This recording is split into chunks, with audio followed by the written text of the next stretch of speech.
मेरे तो आधार राधे अरविंद राधा के चरणारविंद माधव के चरणारविंद राधा के चरणारविंद माधव के चरणारविंद बोलो सच्चिदानंद भगवान की जय। वशिष्ठ जी महाराज ने बतलाया, हे राम जी, जो चेतन शक्ति है वो सर्वत्र व्यापक है, सब जगह फैली हुई है। वह स्वभाव से ही पहले इस अहमता अहंकार का दर्शन अनुसंधान करती है। वो पहले यह अहंकार के साथ में अपना संबंध जोड़ती है और इसमें जो है अहंकार के साथ में जब वो जुड़ती है तो उसी में प्रतिबिंबित होकर अंश बन जाता है जीव। वो व्यापक शक्ति ईश्वर है, चेतन, और वही इस अहंकार में और जीव रूप से प्रतीत होने लग जाता है।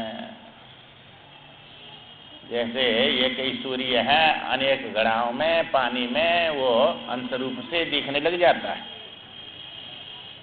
इसी प्रकार ये अहंकार सतोगुण का कार्य होने से और इसमें प्रतिबिंबित वो शक्ति प्रतिबिंबित हो जाती है और उसके प्रतिबिंब को जीव कहते हैं। वो अंशीय है, ये अंश हो गया, उससे अनुसंधान करती है। जैसे जल अपने आपे में स्वयं ही बुदबुदा तरंग आदि रूप में स्फुरित होता है। आपने देखा समुद्र में या तालाब में कहीं पानी भरा हुआ है तो उसमें से जल ही तरंग के रूप में स्फुरित होने लग जाता है वायु के द्वारा। उछलता हुआ वो जल और स्फुरित होता है, स्फुरन होता है तरंग का। जल में जल शांत है और सर्वत्र व्यापक है और तरंगवा में अनेक अलग अलग उठती हैं। तरंग उत्पन्न होती हैं और चलती हैं और नष्ट होती हैं किनारे पर आके, ऐसा लगता है। तो अब ये जो तरंग है वह जल से अलग नहीं है। इसी प्रकार ये जब ये आत्मा अपने आप में स्वयं ही स्फुरणशील होता है तब उस चेतन आत्मा की यह चित शक्ति उस सूक्ष्म अहंकार का दर्शन अनुसंधान करती है। वो चेतन शक्ति, वो सूक्ष्म जो अहंकार है उसका अनुसंधान कर लिया उसने, उससे एक हो गई। जैसे तुमने अपने हाथ में दर्पण लिया तो तुम्हारा मुख उसमें स्थित हो गया, दिखने लग गया। ऐसे ही वो चेतन सर्वव्यापक उस अहंकार में दिखने लग जाता है। अहम बन के मैं और मोर, अब वहाँ मैं बन गया और मेरा शरीर स्थूल दिखने लग गया उसमें। वही उत्तर उत्तर स्थूलता को प्राप्त होती हुई अंत में ब्रह्मांड का आकार धारण कर लेती है। वही शक्ति अहम के अंदर में और एदम का ब्रह्मांड रच लेती है। इस पूर्णा में सब जो है कल्पना दिखने लग जाती है। ये वो चेतन शक्ति जो है वही सब रूपों में सूक्ष्म और स्थूल रूप धारण करके दिखने लग जाती है। चेतन का चमत्कार कारिणी जो चित्त शक्ति है वह स्वयं अपने आप ही में जिस सुंदर चमत्कार की सृष्टि करती है उसी का नाम जगत रख दिया जाता है। ये जगत है। वही शक्ति जो है या स्थूल रूप में ब्रह्मांड देश काल वस्तु के रूप में दिखने लग जाती है। क्योंकि मैं बन गई और मैं की जो है कल्पना बन के और वो कल्पना में दृश्य दिखने लग जाते हैं, अनेक नाना तो दिखने लग जाते हैं। हे रघुनंदन, चैत्य दृश्य भूत जो अहंकार है, जो दृश्य है, ये दिखता है अहंकार मैं रूप से, उसकी कल्पना चेतन के अधीन है, क्योंकि वो अहंकार में जीव बना है, जीव का अधिष्ठान चेतन है। जैसे वो तरंग का अधिष्ठान जल है, जल में तरंग जैसे दिख रही है, ऐसे ही वह चेतन शक्ति में अहंकार रूप जीव दिख रहा है, मैं हूं। उस कल्पना जो चेतन की कल्पना है, चेतन ही उसका अधिष्ठान है। तो कल्पना का और कल्प का अधिष्ठान चेतन एक ही है, दो नहीं है। हम यहाँ दो बना लेते हैं, इसलिए देखने वाला अलग हो जाता है, दिखने वाले अलग हो जाते हैं। क्योंकि जो आत्मा जीवात्मा है उसका अधिष्ठान चेतन, और जो जीव जिसका कल्पना कर रहा है वो कल्प का अधिष्ठान भी चेतन है। जीव का जो अधिष्ठान आत्मा है और संसार का अधिष्ठान जीवात्मा है। दोनों चेतन है ये, आत्मा और जीवात्मा। क्योंकि अधिष्ठान चेतन ही होता है, जड़ नहीं होता है। जड़ जहाँ अधिष्ठान होता है वहाँ दृष्टा अलग हो जाता है, और जहाँ चेतन अधिष्ठान होता है वहाँ दृष्टा अलग नहीं होता है। तो आत्मा में दिख रहा है, देख रहा है, और देख रहा है वो जीव है, और जिसमें दिख रहा है वो जीव है, और जो देख रहा है वो आत्मा है। आत्मा देखता है और जीव में दिखता है संसार।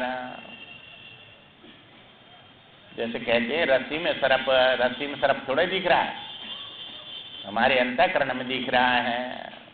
हम डर रहे हैं, रस्सी थोड़ी डर रही है। जिसको दिख रहा है वो डरेगा। तो रस्सी को दिखता है तो रस्सी में सर्प होता है तो रस्सी डरनी चाहिए, रस्सी कहाँ डर रही। इसी प्रकार जो है रस्सी की जगह पे वो ब्रह्म बना लिया अलग अपने से, और सर्प की जगह पे संसार बना लिया। और आप देखने वाले उस ब्रह्म में संसार को अलग हो गए, दुखी सुखी, जन्म मृत्यु ये सब आ गए तुम्हारे में, सबको देख रहे हैं।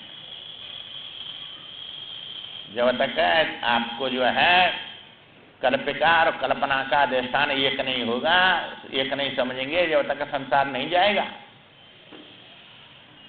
दोनों का अधिष्ठान एक है, वो चेतन है, जड़ नहीं होता है। आपसे अलग बन के वो जड़ बनता है अधिष्ठान। जासु सत्यता ते जड़ माया भास सत्य जय मोहताया। तो ये संसार उसकी सत्ता से दिख रहा है, उसको अपने से अलग माना है, और वो मान्यता में है अलग। उसको ईश्वर मानेंगे तो उसका भजन करो, और उसमें ये संसार उसी का सब स्वरूप है, और उसको अपना ज्ञान समझ के और जो है भजन ध्यान छोड़ दिया तो बस गए काम से। न संसार मिलेगा न मुक्ति मिलेगी। क्योंकि भजन ध्यान सब छोड़ देता है, पूजा पाठ छोड़ देता है, ज्ञान हो गया ऐसा मान लेता है, और वो ज्ञान होके तो भक्ति करनी चाहिए। ज्ञान होने पर भक्ति आती है, और यहाँ उल्टा कर देता है, ज्ञान हो गया भक्ति ये छोड़ता है। ये गड़बड़ी होती है, बिना गुरु के ऐसा ज्ञान आ जाता है। इसलिए वो तो अज्ञानियों से भी बुरा हो जाता है, क्योंकि अज्ञानी तो कर्म करता है, संसार मिलेगा। ओवान कर्म छोड़ दिए तो संसार के बिना कर्म ही नर पावत नाय, सकल पदार्थ है जगमय। और कर्म यज्ञ दान तप तीन को कहते हैं, और तीनों को छोड़ता है। न यज्ञ करता है, न दान करता है, न जो है ये तपस्या करता है। भोग विलास में अपने को जो है जीवन को बिता देता है। इसलिए यज्ञदान तीनों से अलग हो जाता है और न करने योग्य कर्मों को करने लग जाता है। वे सब पाप बनने, पुण्य करता नहीं, पाप को छोड़ता नहीं है ज्ञानी बन के। अब ज्ञानी बन के पाप नहीं छोड़ेगा तो ज्ञानी बना है वो है थोड़ा ही बनता है, वो तो मिथ्या बनता है। क्योंकि ज्ञानी जीव ही होता है और वो जो है मिथ्या ज्ञानी होता है। क्योंकि ज्ञान विषय का ही होता है, विषय सब मिथ्या है। इसलिए जो है भगवान का भजन करे तब तो जो है पार हो जाएगा। अब ज्ञान मान के भी भजन करे उसका, क्योंकि वो अपना ही स्वरूप है, विवर्त में अपना ही स्वरूप है। जैसे दर्पण में तुम्हारा ही स्वरूप है, ऐसे ही उस आत्मा से ईश्वर बना, ईश्वर से जीव बना। तो आत्मा अपना स्वरूप है, अपने स्वरूप में से ही तो निकले सब, और अपने स्वरूप में ही आके सबका बाद होगा। उत्पत्ति भी उसी से हुई है, अपने स्वरूप से आत्मा से, और सबका बाद भी उसी में होगा, लय होगा सबका। जैसे तुम में से ही स्वप्न निकला और तुम में लय हो गया, वो बाहर कहीं जाके है उसका नाश नहीं हुआ। तुम्हारे दृष्टि में, दृष्टा की दृष्टि में दृश्य दिख रहा था, दृष्टा यहाँ आ गया, दृश्य उत्पन्न हुआ और विलीन हो गया। ऐसे दृष्टा चेतन होता है, जड़ नहीं होता है।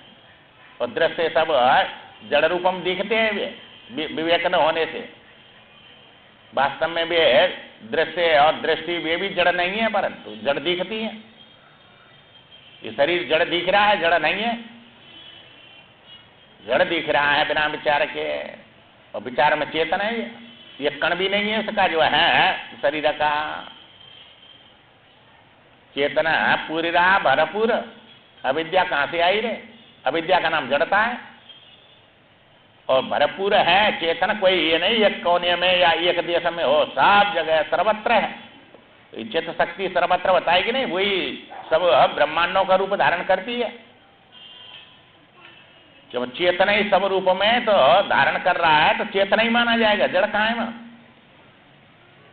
ये तो अज्ञान में जड़ता दिखती है। अज्ञान भी ज्ञान का ही नाम है, विपरीत ज्ञान को अज्ञान कहते हैं। तो विपरीत ज्ञान जो है वो अज्ञान बन जाता है।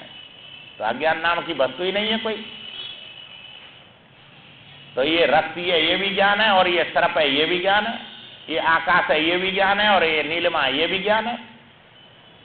पर आकाश को नीला बता रहा है, ये अज्ञान हो गया। आकाश नीला थोड़ा ही है। ये तो कुंठित हो जाती है अपनी दृष्टि, जो आंख देखे बिना नहीं रहती, और आकाश पूरा दिखता नहीं है, इसलिए कुछ का कुछ दिखने लग जाता है। जब आगे दृष्टि जा ही नहीं रही है, कुंठित हो गई, तो कालिमा दिखेगी, लीलमा दिखेगी वहां। चूंकि अनंत है, उसका अंत आता नहीं है, और आंख देखे बिना रहेगी नहीं। और आकाश पूरा दिखेगा नहीं, पूरा दिख जाए तो अंत वाला बन जाएगा। आकाश का अंत आकाश में ही पाएगा, और आकाश में अंत कहाँ पाया फिर? आकाश का अंत होता नहीं है वहां। अब ढूंढने जाओ तो आकाश कहाँ तक है, या की सीमा है कहीं? अनंत है, कहीं भी चले जाओ वहीं आकाश मिलेगा, दिशा मिलेगी। परंतु इसका अंत सुसुप्ति में होता है, अज्ञान में गया ये, इसलिए नाशवान है ये। अनंत होने पर भी शांत है, ज्ञान में तो रहता ही नहीं। सुसुप्ति में अज्ञान में भी कहाँ रहता है ये? न देश रहता है, न काल रहता है, न वस्तु रहती है। ये देश काल वस्तु सब अज्ञान बन गया। अज्ञान में से निकलेंगे ये, और अज्ञान में चले जाते हैं। इसलिए वो अज्ञान अपनी महिमा में, वो देश काल वस्तु में नहीं है। चूंकि देश काल वस्तु अज्ञान से उत्पन्न हुए हैं, और अज्ञान जो है अपने स्वरूप को न जानना अज्ञान है, और विपरीत जानना अध्यास है। तो अपने स्वरूप को नहीं जानता है, इसलिए उसका नाम अज्ञान है। जैसे मैं सूर्य पुत्र हूं ये नहीं जान रहा है करण, इसका नाम अज्ञान आ गया। और मैं सूत पुत्र हूं, ये अध्यात्म हो गया, क्योंकि सूत पुत्र बता दिया उसको सब लोगों ने, और उसको दिख गया ये राधा मेरी माँ है, इसने मेरा पालन किया है, और ये जो रथ हाँकने वाला ये मेरा पिता है, इसका पति, ये मेरे माता पिता हैं, ऐसा समझ रहा है। कुंती जन्म होते ही वो तो उसमें नदी में बहा दिया और उसको पकड़ के ले गई, वो जो है ना सूतपुत्र, सूत ले गया और राधा को दे दिया। और जहाँ पाला पोसा है उन्होंने, अब उन्हीं को तो माता पिता मानेगा वो, उसको कहाँ है पता कि मेरी माता कुंती है। इसलिए उसको अज्ञान आ गया, मैं सूर्य पुत्र हूँ ये ज्ञान नहीं है, और मैं राधे हूँ और सूत पुत्र हूँ ये ज्ञान है, तो विपरीत ज्ञान है। इसी प्रकार मैं आत्मा हूँ ये ज्ञान नहीं है, और मैं जीवात्मा हूँ या शरीर हूँ ये ज्ञान है, तुम उल्टा ज्ञान हो रहा है। तो अपने स्वरूप को न जानना ज्ञान होता है, और वह ये जो है निरुपाधिक भ्रांति है, ये सौपाधिक भ्रांति होती है। काला चश्मा लगा लिया तो सफेद वस्तु काली दिखती है, तो सफेद वस्तु काली नहीं है पर चश्मा दिखा रहा है, वो सौपाधिक भ्रम होता है। और जो है ये अधिष्ठान का ज्ञान नहीं है, रस्सी का ज्ञान नहीं है, सिर्फ दिख रहा है, वो निरुपाधिक भ्रांति है, वहां कोई उपाधि नहीं है दिखाने के लिए, तो अज्ञान वहां उपाधि बन गया, वह रस्सी का ज्ञान नहीं है इसलिए सिर्फ दिख रहा है। ऐसे ही अपने स्वरूप का ज्ञान नहीं है तब ये जीव दिख रहा है, ये अध्यास है। और जीव में ये शरीर दिख रहा है और ये इसके माता पिता दिख रहे हैं, ये जन्म हुआ है, इसका पढ़ा लिखा है, पालन हुआ है, और जवान हुआ और वृद्ध हो गया, मर गया, सब दुनिया देखता है ऐसी, ऐसा ही ये हुआ है, तो इनको सत्य मान लेता है। अब ये सत्यता जो है बिना ज्ञान की जाएगी नहीं, क्योंकि ये सत्यता जो है ये अज्ञान है, तो इसको सत्य मान लिया है अज्ञान को, इस भ्रांति को, और इसको सत्य मान के इसमें फंस गया। अब ये सब दुख सुख और संयोग वियोग, लाभ हानि और जो है जन्म मृत्यु, ये सब दिख रहे हैं इसको, अब विचार करता नहीं है। न जन्म सिद्ध होता है न मृत्यु सिद्ध होती है, न कोई हानि है तुम्हारे में, न कोई लाभ है, न कोई दुख है, न कोई सुख है। ये दुख सुख तो वस्तु से होते हैं, वस्तु मिल गई तो सुखी मानेंगे, वस्तु नहीं है तो दुखी मानेंगे। तुम्हारे विपरीत है, वस्तु है उसको नहीं चाहते, वो मिल गई दुख मानेंगे, और वो नष्ट हो गई तो सुख मानेंगे। इसलिए संयोग कर लिए, ये पक्के संबंध जोड़ लिए, ये मेरी माँ है, मेरा बाप है, मेरा पुत्र है, मेरा पति है, ये सब पक्के जुड़ रहे हैं। ये कर्म के अनुसार सब लेने देने का संबंध है, ये वास्तव में थोड़ा ही है, सब बदलते रहते हैं। लेना देना चुक गया, बस गए, और दूसरी जगह देना देना चुकाना है। इसलिए ये जो है संसार चलता रहता है अज्ञान में। इसलिए जो है ये कह रहे हैं उसकी कल्पना चेतन अधीन है, या जीव की जो कल्पना हो रही चेतन के सहारे, ये कल्पना करेगा, क्योंकि जड़ में कल्पना थोड़ी होती है, मायके में कल्पना कहाँ हो रही है इसमें। जैसे है या पृथ्वी में लहरें कहाँ उठ रही, जल में ही लहरें उठाएगी, जल के अधीन तरंग है, ऐसी चेतन के अधीन कल्पना है, और वो अहम बन के दिखती है चेतन। चेतन न होने पर अहम में चेतन ही दिखती है। जैसे तुम्हारा जो है बिंब होता है, ऐसा ही प्रतिबिंब होता है। दर्पण में तुम्हारा मुख मनुष्य का ही दिख रहा है, गाय बैल का नहीं दिख रहा है, और उसको मैं मान रहे। दूसरा देखता तो उसको मैं नहीं मानते, पर दर्पण में मैं ही दिख रहा है। अब मैं मां किसने बनाया है, वो मैं दर्पण ने बनाया कि ब्रह्मा जी ने बनाया कि तुमने बनाया है? दर्पण आते ही मुख आ गया उसमें, और बिना हुआ आए दिख रहा है। उसकी तीनों काल में उत्पत्ति हुई ही नहीं, यही तो बसठ जी कह रहे हैं, ये संसार की उत्पत्ति हुई ही नहीं।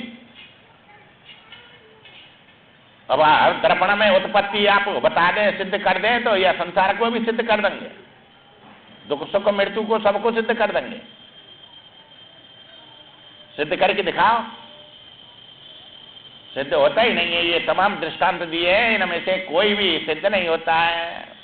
और दृष्टांत सिद्धांत समझना, चेतनाधीन है, अर्थात चेतन की ही वह कल्पना है।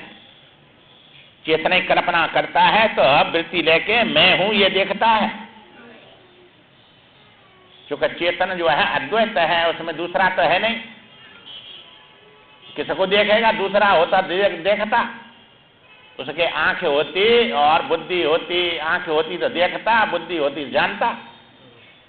और वो तो आज किसी भी भेद से रहते हैं, सुगत भेद ही नहीं उसमें। जैसे इस शरीर में आंख नाक के भेद हैं, ऐसे आत्मा में कोई भेद नहीं है। स्वयं में भेद नहीं, और विजाति नहीं, और सजाति नहीं।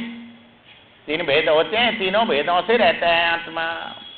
तो किससे किसको देखेगा? अच्छा, देखे बिना वो रहता नहीं है, क्योंकि चेतन देखे बिना रहेगा नहीं। चेतन का स्वरूप है देखना, जानना। जब रहेगा नहीं चेतन, देखे बिना जाने बिना, तो किसको जानेगा? दूसरा आत्मा है नहीं। कहा वो अपने को जानेगा, कि अपने को जानेगा तो अंत वाला बन जाएगा। इसलिए तो अंत वाला बन रहा है। वही आत्मा जैसे आकाश में नीलिमा दिख रही है, ऐसे अपने को अहम रूप से देखने लग जाता है। और ये देखना उसका अपराध नहीं है, क्योंकि वह उसका स्वरूप है देखना। कर्म होता तो फंसता वो। जैसे सूर्य का प्रकाश देना कर्म नहीं है, स्वरूप है। वो सबको प्रकाश देगा, चाहे चोर हो, चाहे जो वह धर्मात्मा हो, चाहे अधर्मी हो। प्रकाश तो देना उसका कर्म होता तो पाप लगता है उसको। इसलिए उसका स्वरूप है प्रकाश, कर्म नहीं है। ऐसे ही आत्मा का स्वरूप है ये देखना और जानना, कर्म नहीं है, इसलिए नहीं फंसता है। तो वही अपने को जैसे आकाश में नीलिमा दिखने लग जाती है, ऐसे ही अपने में जीव दिखने लग जाता है हम बन के। तो ये दिखने लग गया है नहीं, मिथ्या है। क्योंकि सत के आश्रय असत को मिथ्या कहते हैं, और सत में ही असत दिख रहा है, इसलिए ये मिथ्या है। और चेतन में जड़ बन के दिख रहा है, इसलिए ये मिथ्या है। चेतन में जड़ है नहीं। और आनंद में दुख दिख रहा है, आनंद में दुख है नहीं। जिसमें जिसका अत्यंत अभाव है उसी में भास है, उसका नाम मिथ्या होता है। तो ये मिथ्या रूप से दिख रहे हैं सब। अब इसको सत्य समझ के बड़े रोते चिल्लाते हैं और आत्महत्या कर लेते हैं, बड़े भारी तड़पते हैं, विचार करते नहीं है। और ये अगमा पाइनो अनित्यम, ये सब क्षण क्षण में जा रहा है सब।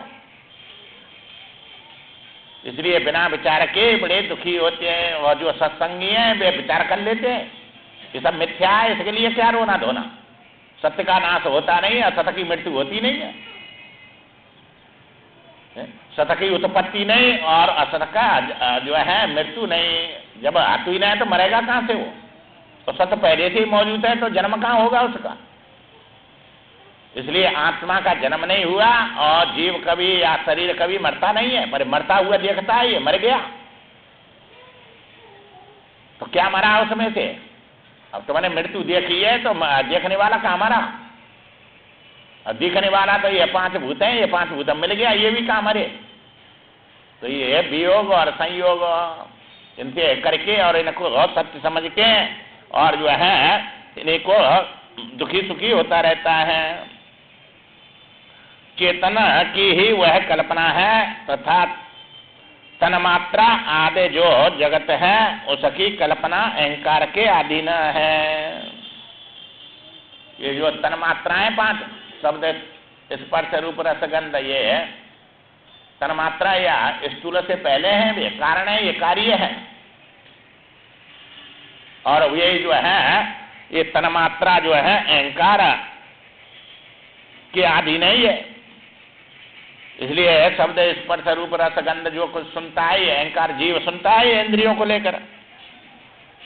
इस प्रकार अहंकार और जगत चेतन रूप ही है।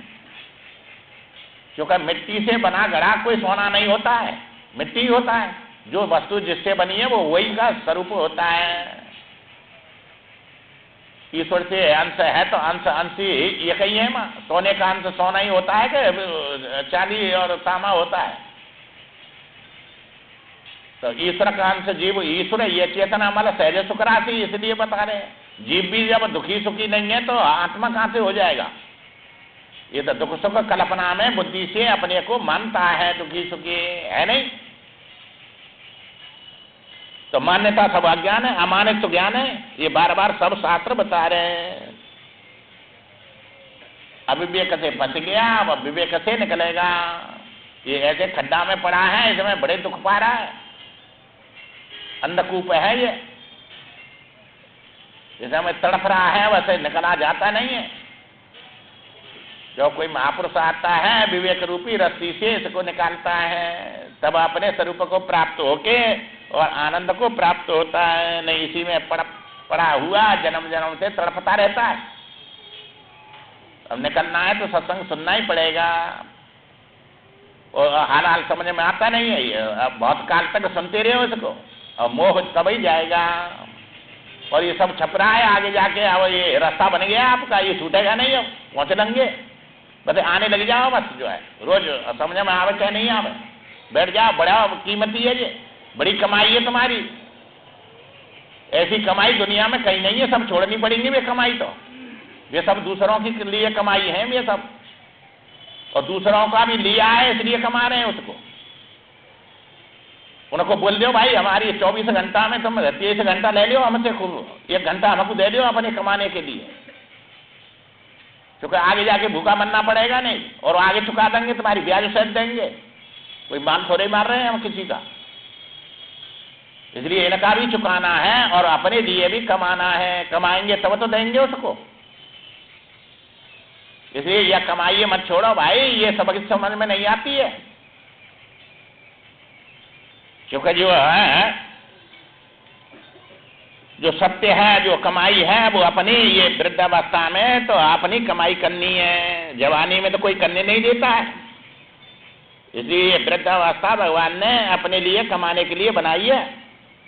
यहाँ में तो सब किसी के काम के नहीं होते, जब अपने काम के बनो और आके बैठ जाओ पहले ही आके, और इनकी बात मत मानो किसी की। जो रोकते हैं तुमको तमाम दोष लगाते हैं इसमें, जो ना आप जाते हैं ना दूसरे को जाने देंगे, न भजन करते हैं न करने देंगे। और उनकी बात नगदिरम समझ में आ जाती है, क्योंकि करना नहीं है इसलिए आती है उनकी समझ में। और गुरु की बात नहीं आई क्योंकि वो करना पड़ेगा। वो लाख बार कहेंगे भजन करो तो भी नहीं करेगा, वो एक बार मना कर देगा, दिखा के नहीं होता है, ये पाप पुण्य चला जाता है, नगदिरम बंद कर देगा, जो करना नहीं है। इसलिए जो है जो करना है वो ब्रह्मा आके बोले तो भी नहीं मानेगा। ऐसे हमसे छुड़ा दिया। पहले हम आए थे वहां संन्यास लेके, कहा ये वेदांत सुनते हैं, ये माला वाला क्यों जपते हैं, तो कर्म से मुक्ति थोड़ी होती है।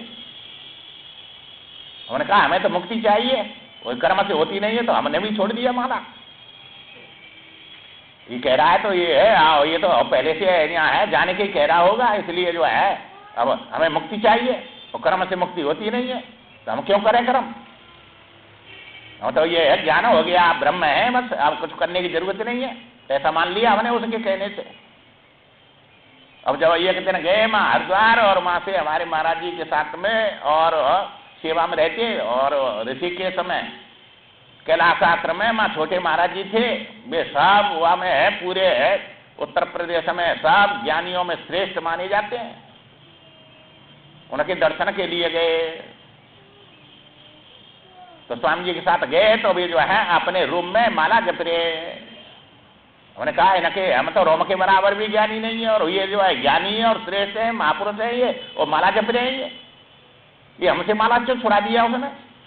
जब कर्म से मुक्ति नहीं होती है तो ये कर्म क्यों कर रहे हैं, फिर इसको कर्म बताते हैं। तो अब उनको देख के हमने निश्चय किया ब्रह्मा आएगा तो भी नहीं छोड़ेंगे हम। हाँ, ये कर रहे हैं, ये जो है कुछ अच्छी चीज है और इससे लाभ हो रहा है तब कर रहे हैं। ये नहीं क्यों करते, ये ज्ञानी होकर भजन क्यों कर रहे हैं? उनको देख के हमको अब बिना ही कहीं उपदेश लग गया कि नहीं, देख के अब नहीं छोड़ेंगे हम जो है। जीवन भरे हमको भोजन करना है, जब तक भजन करना है। पहले हमें भोजन छोड़ना है, भजन नहीं छोड़ना है। इसके लिए आए हम, तो भजन के लिए आए घर छोड़ के जो है, और यहाँ दूसरे का खा रहे हैं, कमा के खा रहे, वो अच्छा था कि यहाँ दूसरे का खामे और भजन नहीं करें, ये अच्छा है। मैं अपने वहाँ भजन हो रहा था खूब, और खूब कोई पराधीनता नहीं थी, स्वतंत्र थे, कोई कमी नहीं थी, और फिर भी छोड़ के क्यों आए नहीं दिया? और यहाँ आके वो भजन क्यों छोड़ा? भजन के लिए आए, भजन ही छोड़ दिया। ये सब ज्ञान उनको देखकर, महापुरुषों को देखकर ये अपने आप आ गया, क्योंकि भगवान की कृपा है, तब उनसे मिला दिया और ये बात समझा दिया। जब तक समझ में नहीं आएगी तब तक जो है भजन कर नहीं सकता है। ये तो समझ में आ गई तो लाख बार ब्रह्मा जी आके कहें तो भी नहीं छोड़ सकता। समझ में नहीं आती है बात ये कि भजन करने से कुछ लाभ होता है, फल होता है, और यही कमाई हमारी, ये समझ में नहीं आती है बात। क्योंकि कमा के लाएंगे, 100 रुपया ले आएंगे और भजन करेंगे तो क्या मिलेगा? यहाँ कुछ मिलता तो है नहीं। पर ये नहीं कि वहां 100 रुपया मिले और यहाँ 1000 रुपया जमा हो गए, वे दिखते नहीं है। जो दिखता है उसी को सत्य मानता है, जो दिख नहीं रहा है उसको सत्य मानता ही नहीं है, इसलिए नहीं करता है। यहाँ तो विश्वास करना पड़ेगा। ये अनदेखा रास्ता है और अनजान ये जो है वो परमात्मा है, उसको जानते नहीं है। अनजान साजन है और अनदेखा रास्ता है, तो इस पर श्रद्धा करनी पड़ेगी, विश्वास करना पड़ेगा। श्रद्धा विश्वास स्वरूप है। श्रद्धा माता पार्वती का स्वरूप है, विश्वास जो है शिव का स्वरूप है।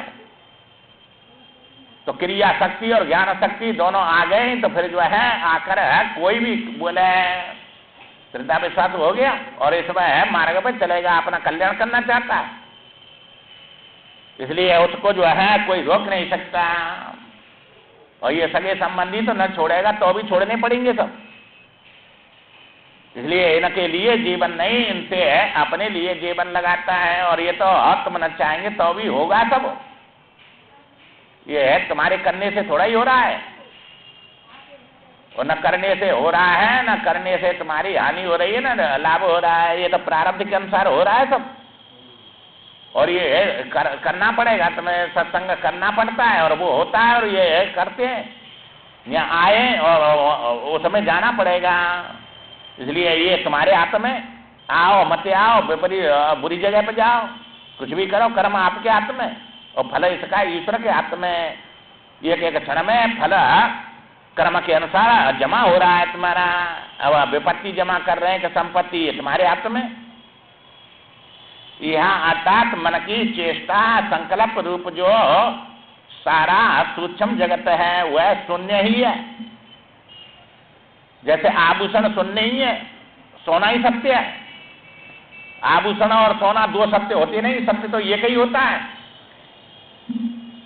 इसलिए वो सोना ही आभूषण के रूप में मिथ्या रूप से दिखता है, कल्पना है वो, क्योंकि सोना निराकार है और आभूषण आकार है, और आकार नाम रूप निराकार में दिख रहे हैं। जैसे आकाश निराकार है, नीलिमा आकार है, तो नीलिमा दिख रही है, आकाश दिखता नहीं है, इसलिए कल्पना कर लेता है मिथ्या की सत्य।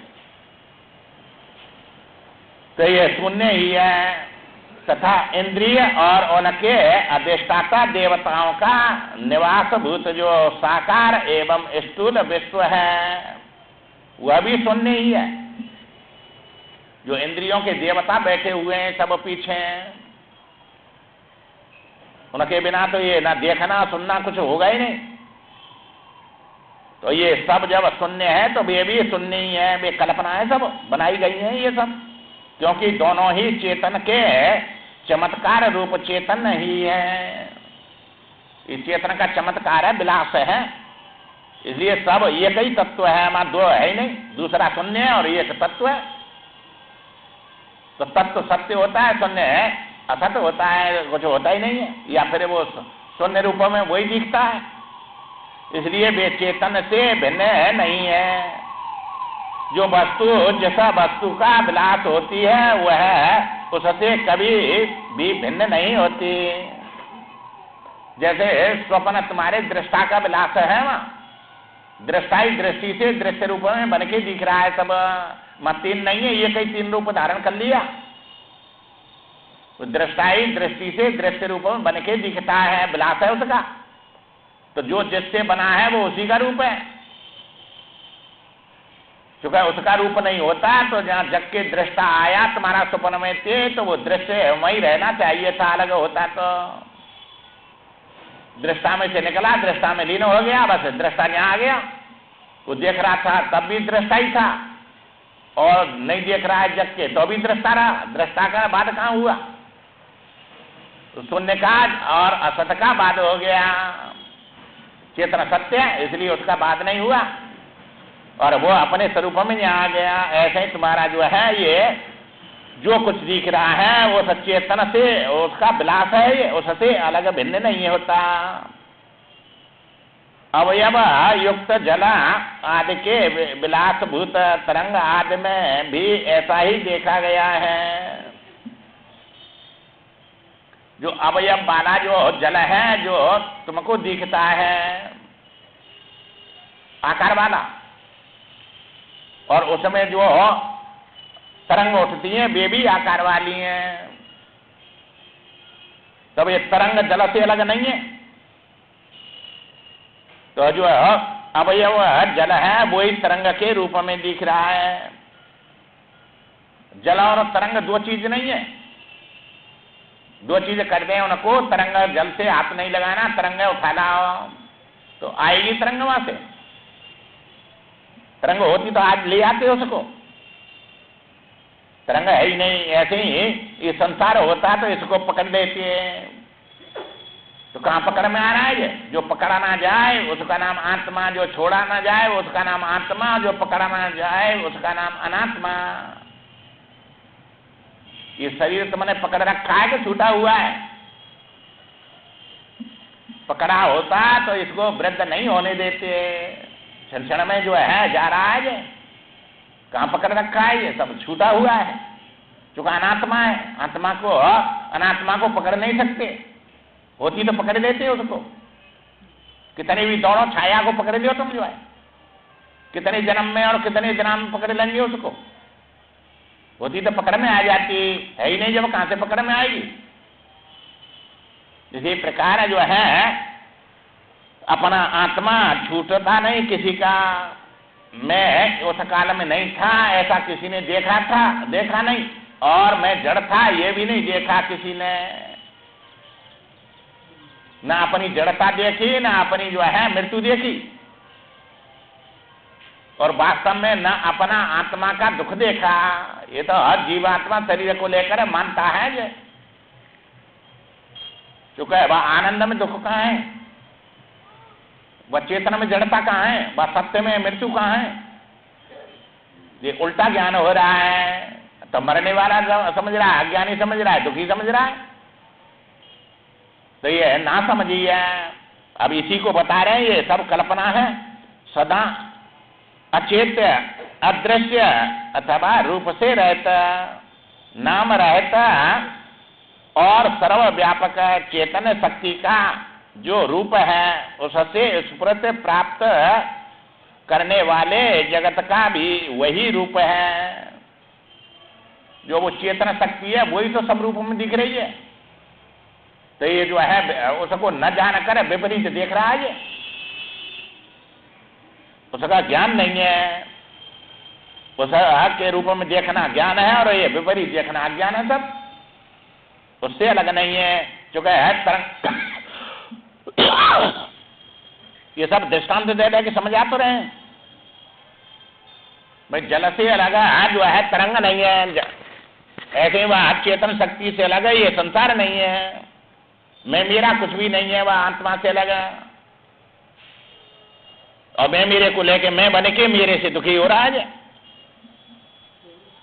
इसलिए जो है मैं भी जो है ये तुम्हारी कल्पना है और मेरे भी कल्पना है। तो कल्पना तुमको दुख दे रही है। ये चेतन की जो अभिन्न भिन्न भिन्न आकारों में स्फुरणाएं होती हैं, वही जगत कही जाती हैं।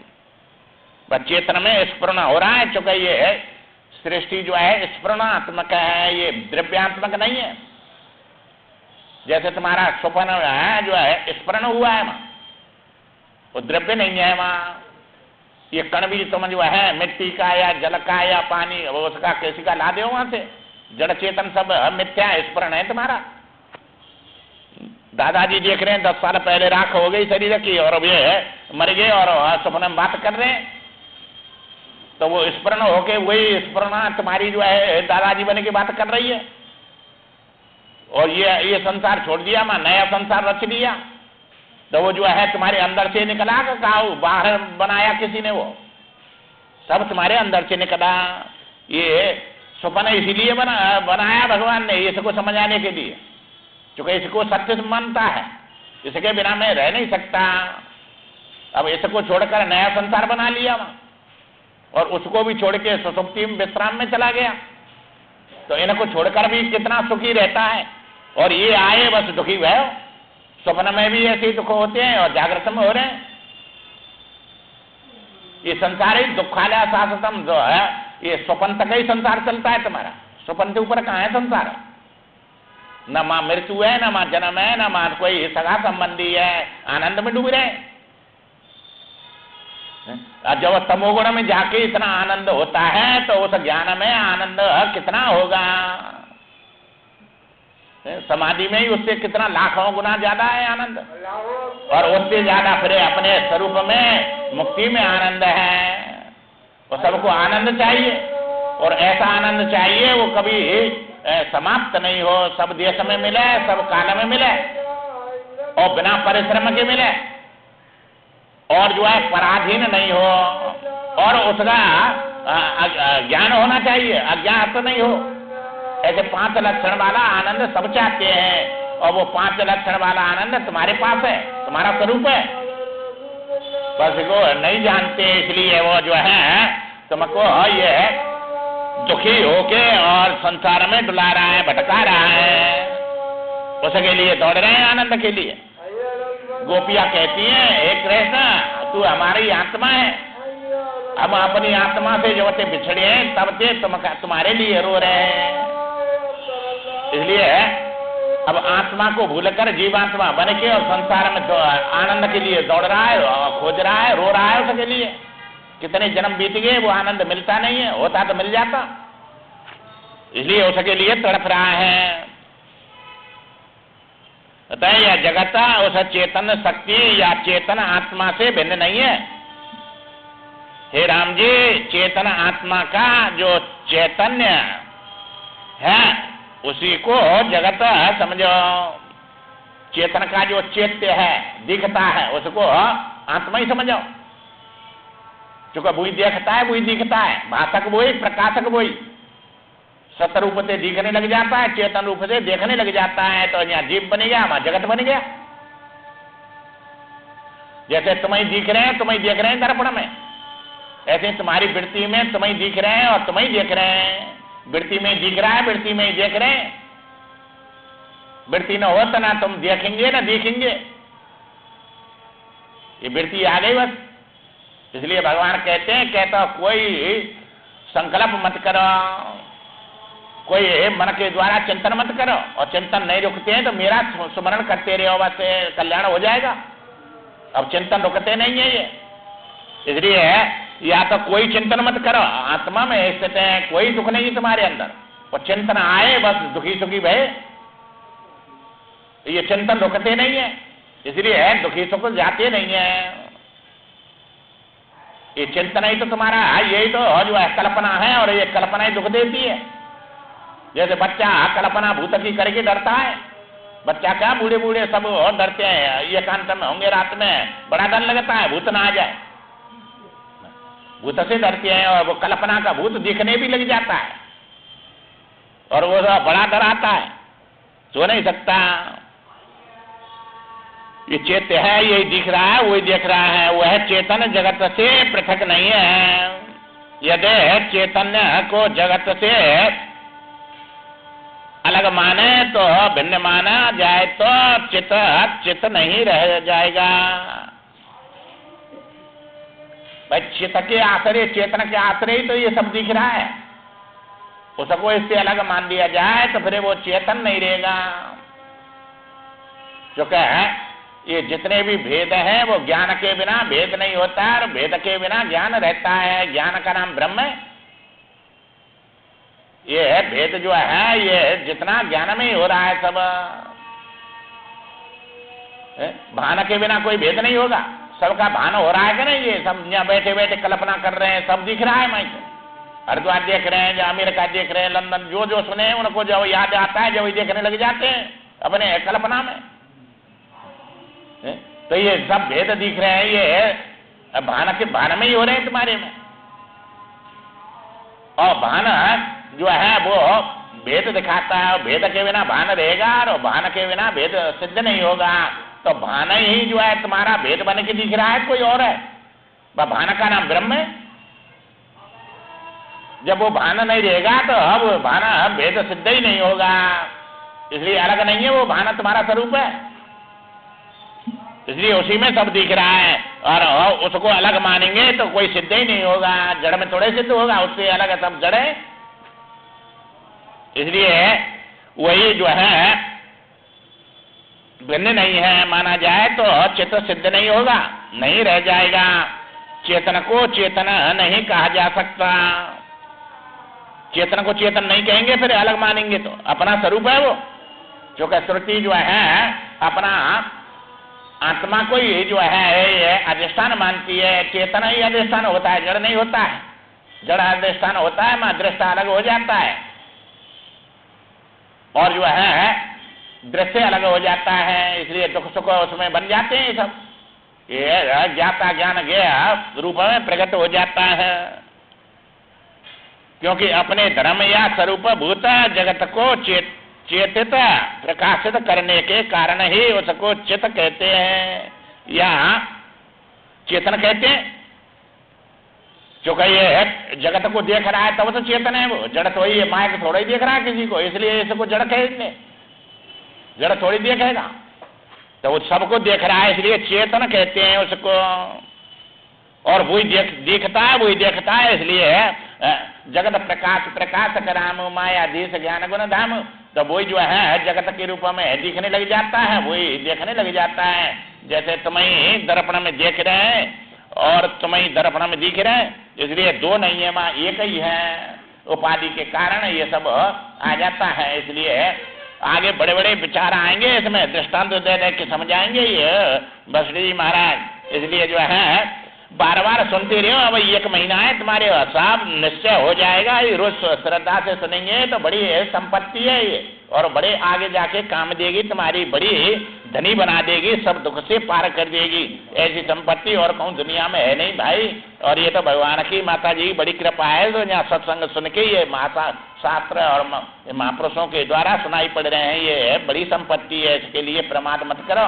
प्रमाद कहते हैं न करने योग्य कर्म को करना और करने योग्य को नहीं करना।